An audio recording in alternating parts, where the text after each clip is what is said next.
streetnews.it, siamo nel backstage, sentiamo un gran calore del pubblico qui alle nostre spalle, ma soprattutto noi siamo riusciti finalmente a portare i nostri microfoni, la nostra DJ Irene Ferrara. Ciao! Ciao ragazzi, finalmente siete riusciti ad avvicinarmi, sono senza voce purtroppo, quindi vabbè, ma urlerò. tanto l'ho persa prima dell'inizio di tutto.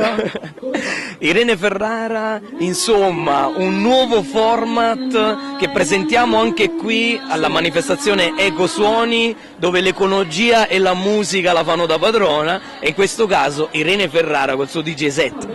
Assolutamente sì, diciamo che quest'anno Ecosuoni ha puntato sulle donne finalmente al 100%, c'è uno staff tutto al femminile, con Levante, le ragazze di Napoli, Fede e Marlene, chiaramente io, quindi gli fa onore. Loro sono già parecchi anni che puntano su musica di qualità, quest'anno addirittura tutte donne. Quindi fantastico! Viva Ecosuoni! Ed è un bel vedere anche per noi, no? Sì, direi proprio di sì.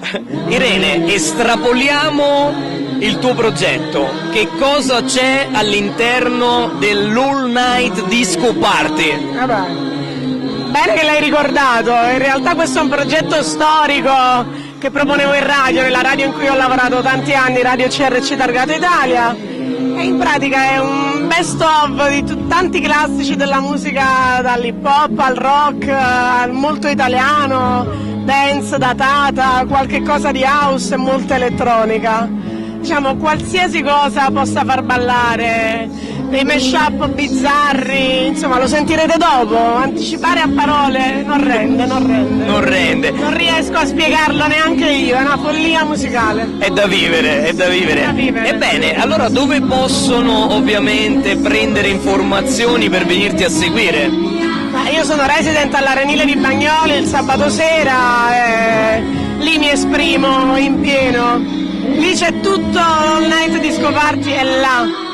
Ok, allora ti verremo a trovare presto. Un assaggio anche stasera qua, chiaramente, dedicato alle donne. E saremo ben lieti allora di seguire questa tua selezione musicale. Bene, Irene Ferrara, ti troviamo ovviamente sui social. Assolutamente sì, sulla mia pagina Irene Ferrara DJ, seguitemi. Ti ringraziamo, la redazione di Street News è lieta di averti avuto ospite qui nella nostra intervista. Grazie, vi aspetto in pista chiaramente dopo. E allora pronti a ballare con Irene Ferrara e il suo All Night Disco Party. Ciao! Ciao! Thank you.